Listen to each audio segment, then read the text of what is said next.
Mathura Lok Sabha seat पर आज Bharatiya Janata party की लोकप्रिय प्रत्याशी और मथुरा की लोकप्रिय सांसद के रूप में जिन्होंने इस पावन क्षेत्र को एक नई पहचान दी है, भारत की सिने जगत की सुविख्यात अदाकार श्रीमती हेमा मालिनी जी, आज उन्होंने नामांकन किया है इस प्रतिष्ठित लोकसभा सीट पर।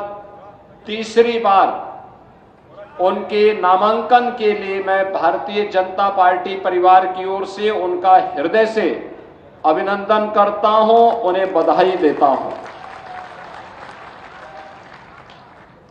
आज के इस कार्यक्रम में मंच पर उपस्थित उत्तर प्रदेश सरकार में मेरे सहयोगी मंत्रीगण, उत्तर प्रदेश भारतीय जनता पार्टी के पूर्व अध्यक्ष श्री स्वतंत्र देव सिंह जी, उत्तर प्रदेश सरकार के ही मंत्री चौधरी लक्ष्मी नारायण जी,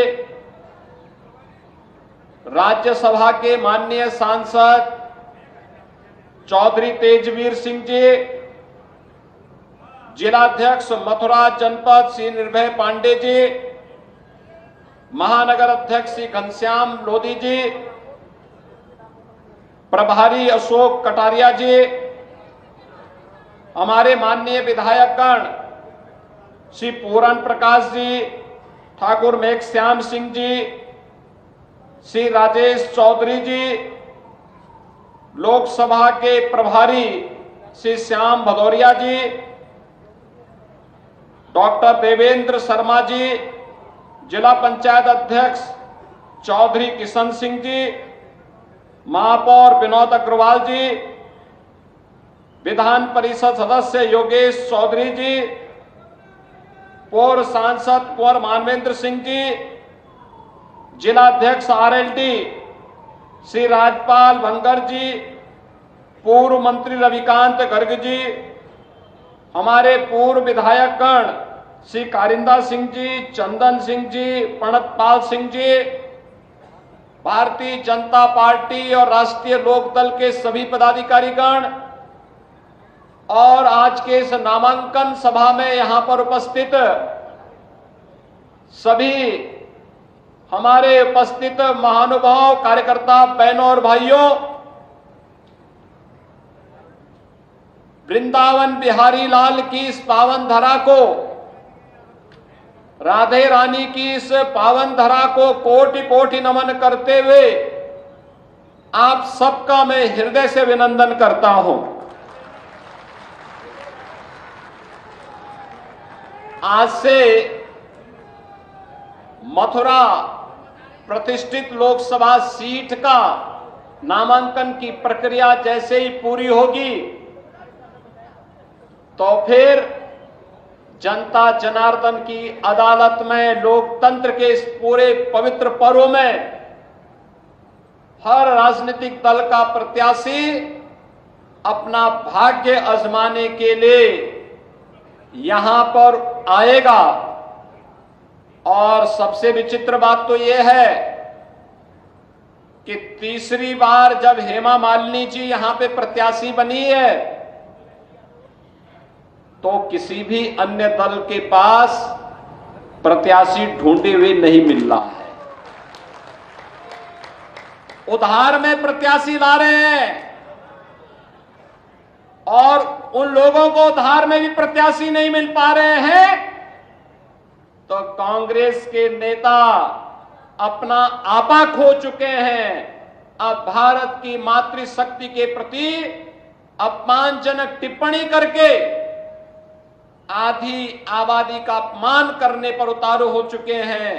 लेकिन इन कांग्रेसियों को और इंडी गठबंधन के लोगों को इस बात की जानकारी होनी चाहिए, ये राधे रानी की भूमि है, यमुना मैया की कृपा इस भूमि पर है अगर आधी आबादी का अपमान करोगे तो आधी आबादी ही नहीं बल्कि पूरा भारतवर्ष उन्हें ऐसा सबक सिखाएगा कि आगे से वे राजनीति करने लायक नहीं बच पाएंगे। बहनों और भाइयों, लोकतंत्र में अभिव्यक्ति की स्वतंत्रता है, लेकिन इसका मतलब यह नहीं कि व्यक्तिगत टिप्पणी करके हम अनावश्यक रूप से मातृशक्ति का अपमान करें। यह हमारा समाज कभी स्वीकार नहीं कर सकता, कभी स्वीकार नहीं कर सकता। विचारों से सहमति हो सकती है,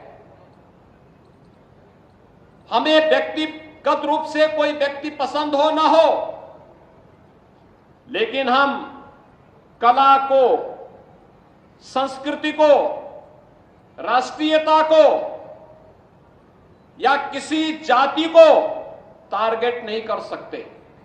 और अगर कोई करने का प्रयास कर रहा है तो अपने लिए खड्डा स्वयं खोद रहा है। ये तो हमारी मथुरा वृंदावन की भूमि तो कला की भूमि है। भगवान कृष्ण के बारे में कहा जाता है, हमारे कृष्ण कन्हैया के बारे में कहा जाता है कि इन्होंने 16 कलाओं के साथ ही अपना अवतार लिया था।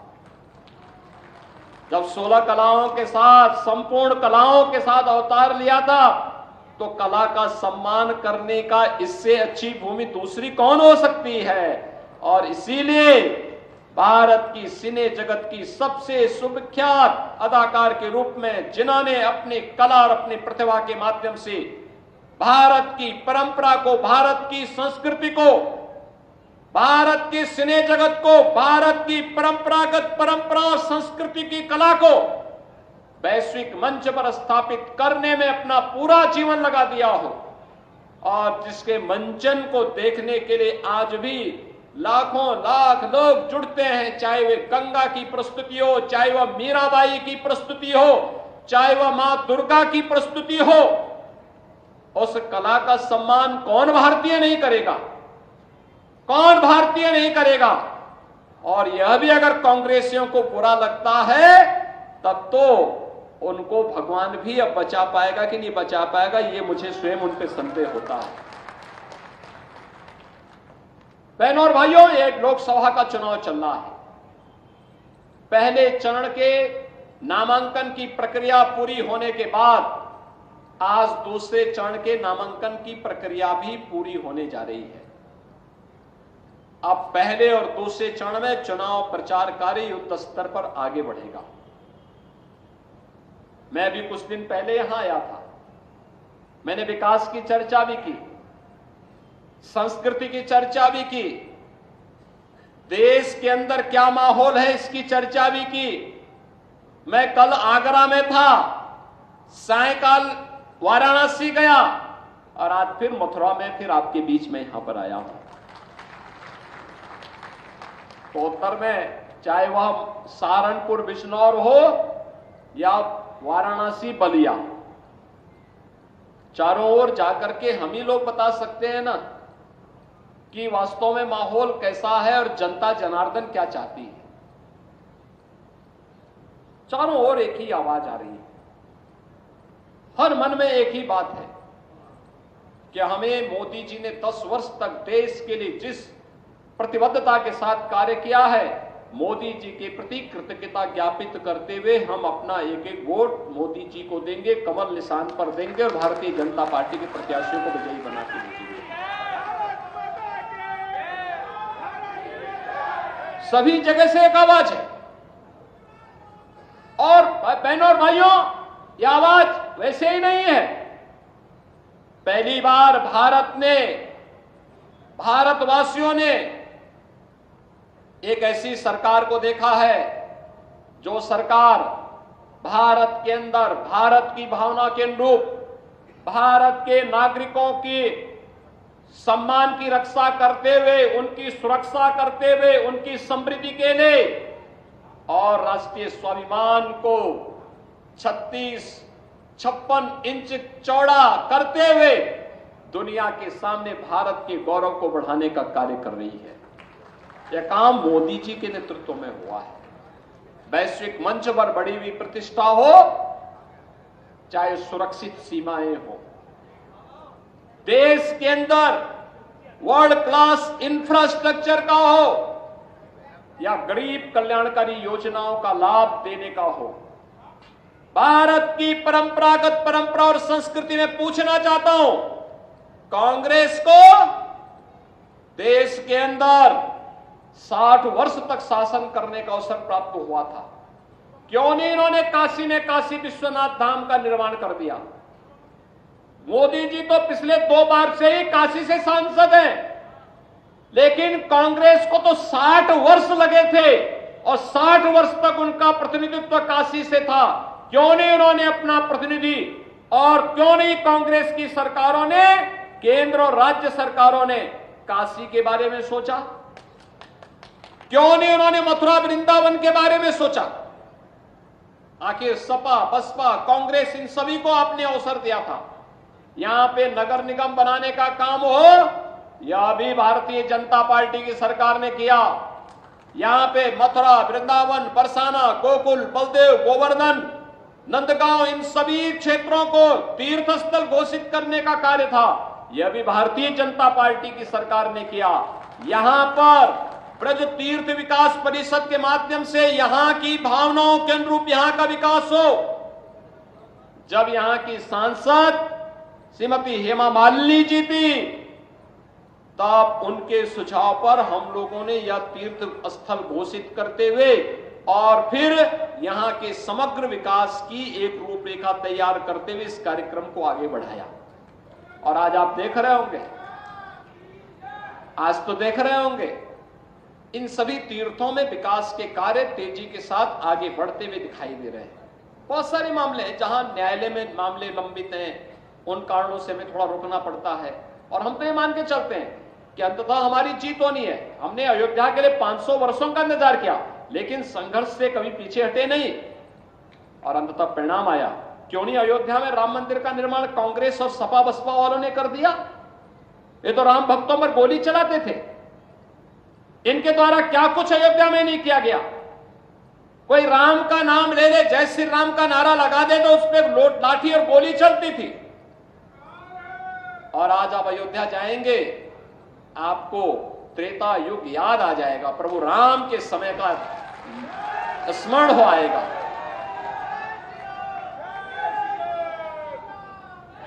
हेमा मालिनी जी तो अयोध्या गई थी, उन्होंने प्रभु राम के सामने मंचन किया और वे स्वयं भी अभिभूत थी वहां देख करके कि अयोध्या पहले पतली गलियां थी, कुंज गलियां थी, मथुरा वृंदावन की तरह ही कुंज गलियां थी। और आज आप जाके देखिए 4 लेन और 6 लेन आपको दिखाई देगा वहां पूरा। हर व्यक्ति खुश है, व्यापारी खुश है, वहां का नागरिक खुश है, होटल संचालक खुश हैं, रेस्टोरेंट संचालक खुश है, फूल पत्ती बेचने वाला खुश है, टैक्सी चालक खुश है, नाविक खुश है। और सबको खुशी इस बात की है कि 500 वर्षों के बाद मोदी जी के प्रयास से अयोध्या में प्रभु रामलला के विराजमान हो गए हैं और उनकी इनकम भी कई गुना बढ़ गई है, कई गुना बढ़ गई है। हमने तो पहले भी कहा था ना, हम तो पहले ही कह चुके थे, हमने काशी और अयोध्या में जो कार्य कराना था उसको लाइन अप कर दिया है। सरकार का काम है लाइन अप करना और उस पर फंड उपलब्ध कराना।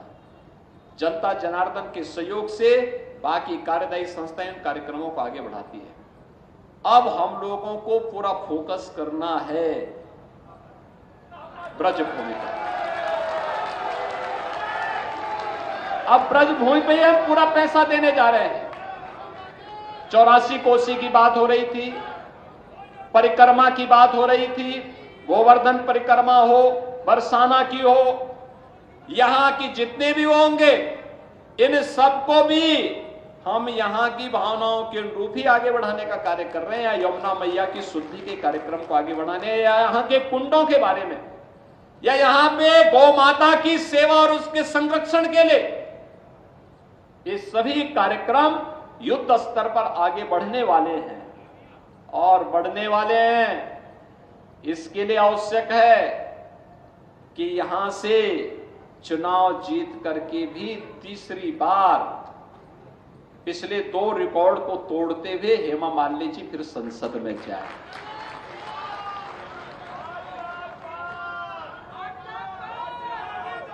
और यहां का संदेश देखो, अयोध्या, मथुरा और काशी में सबसे पहले चुनाव मथुरा में हो रहा है, तो संदेश यहीं से जाना चाहिए। यहां का संदेश स्पष्ट होना चाहिए पूरे उत्तर प्रदेश के लिए कि अयोध्या में रामलला का विराजमान हो गया है, काशी का काम भी हो गया है। अब मथुरा जो इंतजार कर रहा था, मथुरा वृंदावन के विकास के कार्यक्रमों को आगे बढ़ाने के लिए तीसरी बार हेमा जी को फिर से यहां से प्रचंड बहुमत से विजयी बनाने के लिए एक एक कार्यकर्ता लगेगा। भाजपा राष्ट्रीय लोकदल का एक एक कार्यकर्ता लगेगा और भारी बहुमत से विजयी बनाने के लिए हम लोग कार्य करेंगे। बहनों और भाइयों, आज प्रधानमंत्री मोदी जी ने विकसित भारत की जिस संकल्पना को देशवासियों के सामने रखा है, उस विकसित भारत के लिए विकसित उत्तर प्रदेश आवश्यक है और विकसित उत्तर प्रदेश के लिए विकसित मथुरा भी आवश्यक है। हमारे पास जो संभावना होगी हम उसी में विकास कराएंगे,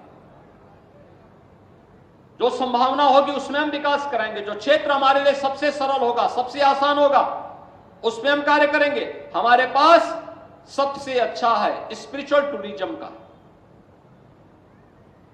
हम उसको विकसित करेंगे। यमुना मैया में इसकी शुद्धि के साथ साथ जो कुछ भी अन्य कार्य करने होंगे हम लोग करेंगे। यमुना मैया की तो साक्षात कृपा हम पर बरसती है। आपने पिछली बार वैष्णो कुंभ को देखा होगा, कितना शानदार तरीके से हुआ था। कुंभ का आयोजन से लेकर के कार्यक्रम के समारोह तक, पूर्णाहुति तक कोई विघ्न बाधा नहीं। और जैसे कुंभ की पूर्णाहुति होती है, उसके बाद पूरे देश के अंदर कोरोना महामारी की चपेट में कैसे देश आया था, उस समय कितना और लग रहा था हम लोग। आप सोचो अगर यहां पे कुंभ के दौरान होता क्या स्थिति होती। लेकिन हम सब सौभाग्यशाली हैं कि यमुना मैया की कृपा थी, राधे रानी की कृपा थी, कृष्ण कन्हैया की कृपा थी कि ये सारे कार्यक्रम हमारे सकुशल संपन्न हुए और हम इन सभी कार्यक्रमों को आगे बढ़ा पाए। और इसीलिए यहां के विकास के लिए कहा जाता है कि जितना कुछ कर लें वह कम होगा। और यहां की पहचान को इसलिए हमने कभी रंगोत्सव के रूप में, कभी कृष्णोत्सव के रूप में इन कार्यक्रमों को आगे बढ़ाने का काम किया। आज यहां अच्छे ऑडिटोरियम बन रहे हैं, अच्छा बस स्टैंड बना है, एयर ओपन थिएटर बन रहे हैं। आज यहां पे परिक्रमा के मार्गों के पुनरुद्धार की बात होती है। आज यहां पर यहां के काशी विश्वनाथ धाम की तर्ज पर यहां पे मंदिरों के पुनरुद्धार के कार्यक्रमों को भी आगे बढ़ाने की चर्चा होती है। नमामि गंगे परियोजना के तर्ज पर यमुना मैया को भी शुद्धिकरण से जोड़ने के कार्यक्रम को आगे बढ़ाने की चर्चा होती है। बहनों और भाइयों, ये चर्चा इस बात की शुरुआत है, हमने अच्छी शुरुआत की है। ये चर्चा इस बात को बताता है हमारी शुरुआत अच्छी हुई है तो इसका रिजल्ट भी अच्छा आने वाला है। और अच्छे परिणाम के लिए अच्छी सरकार आवश्यक है, अच्छे प्रतिनिधि आवश्यक है, रुचि लेने वाले प्रतिनिधि आवश्यक है। और रुचि लेने वाले प्रतिनिधियों में ही मैंने जो आपको कहा, ब्रज तीर्थ विकास परिषद का जब गठन होना था तो उस समय अपने एक लंबे कला जगत के अनुभवों का लाभ श्रीमती हेमा मालिनी जी ने हमारी सरकार को हमें उपलब्ध करवाया था। और कैसे इसका गठन होना है, कैसे कार्यक्रम आगे बढ़ेगा, कैसे हम इस चीज को आगे लेके चल सकते हैं, यहाँ की कला, यहाँ की संस्कृति, यहाँ की परंपरा भी, यहाँ की वो भी संरक्षित रहे लेकिन यहाँ का विकास भी हो, ये सभी कार्यक्रम आगे बढ़ रहे थे। और आज उसी का परिणाम है कि हम इस क्षेत्र के लिए कुछ कर पा रहे हैं, इस क्षेत्र के लिए भी कर रहे हैं। और महामाया के रूप में मां विंध्यवासिनी धाम के कार्यक्रम को भी हमने पुनरुद्धार करके रख दिया। वहां कभी जाइए आप विंध्यवासिनी धाम में, विंध्यवासिनी धाम में कभी जाइए आप। पहले संकरी गली थी, 2 लोग एक साथ नहीं जा सकते थे, और आज 100 लोग भी एक साथ जाएंगे ना, आसानी से वहां जगत जननी मां भगवती विंध्यवासिनी के दर्शन आसानी से हो सकते हैं। क्या ये काम सपा बसपा और कांग्रेस के लोग करते क्या? क्या काशी विश्वनाथ धाम का काम ये लोग कर पाते क्या? क्या मां विंध्यवासिनी धाम में जो काम हो रहा है, जो काम हुआ है, क्या ये लोग कर पाते क्या? मथुरा, वृंदावन, बरसाना में, ब्रज क्षेत्र में जो कार्य हो रहा है, क्या ये लोग कर पाते क्या? अयोध्या में जो कार्य हुआ है, क्या ये लोग कर पाते क्या? व्यापारी और बेटी को जो सुरक्षा मिली है, क्या ये कांग्रेस, सपा और बसपा के लोग कर पाते क्या? इनकी तो व्यापारी के लिए भी और बेटी के लिए भी इनकी धारणा क्या, इनकी मानसिकता क्या है, इनके भाषणों से आप सुन सकते हैं। जब ये लोग कर ही नहीं सकते, न ये विकास करा सकते, न देश को सुरक्षा दे सकते हैं, न हमारी आस्था का सम्मान ही कर सकते हैं, न गरीब कल्याण ही का काम कर सकते हैं, और न बेटी और व्यापारी को ही सुरक्षा दे सकते हैं, तो देश को इस बोझे को क्या लेकर के चलने की आवश्यकता है क्या? चलने की आवश्यकता है क्या? मैं ये प्रश्न आप मथुरा वासियों से पूछना चाहता हूं, क्या इन लोगों से कोई आप उम्मीद करते हैं क्या? जब उम्मीद नहीं करते हैं तो फिर अपना वोट खराब क्यों करना चाहते हैं? ये वोट, ये जो मतदान देने की हम अपील कर रहे हैं, इस आधार पर कर रहे हैं कि वर्तमान भी हमारा सुरक्षित और उज्जवल रहे, और भविष्य भी उन्नत और उन्नति की नई पराकाष्ठा को प्राप्त करके विकसित भारत की संकल्पना को हम अपनी आंखों से देख सकें, और विकसित भारत की संकल्पना को ही साकार करने के लिए मोदी जी को तीसरा कार्यकाल चाहिए। तीसरे कार्यकाल के प्रथम 3 वर्ष में भारत दुनिया की तीसरी बड़ी अर्थव्यवस्था बनेगा। भारत तीसरी बड़ी अर्थव्यवस्था बनेगा। हर भारत की इनकम कई गुना बढ़ेगी, हर भारतवासी की इनकम बढ़ेगी, इंफ्रास्ट्रक्चर के कार्य और द्रुत गति से आगे बढ़ेंगे। तब हम लोगों को किसी के सामने विकास के बारे में चर्चा करने की आवश्यकता नहीं होगी, स्वतः स्फूर्त भाव के साथ होता हुआ दिखाई देगा, और इसी का आह्वान करने के लिए आज मैं आपके पास आया हूं। मथुरा लोकसभा सीट पर तीसरी बार श्रीमती हेमा मालिनी जी आपके बीच में है। पिछली बार यानी पिछली 2 बार जितने वोटों से आपने जिताया है, इन दोनों को जोड़ करके जितना बनेगा उससे ज्यादा वोटों से जिताने की जिम्मेदारी आपको सौंप रहा हूं। सहमत हैं? सहमत हैं?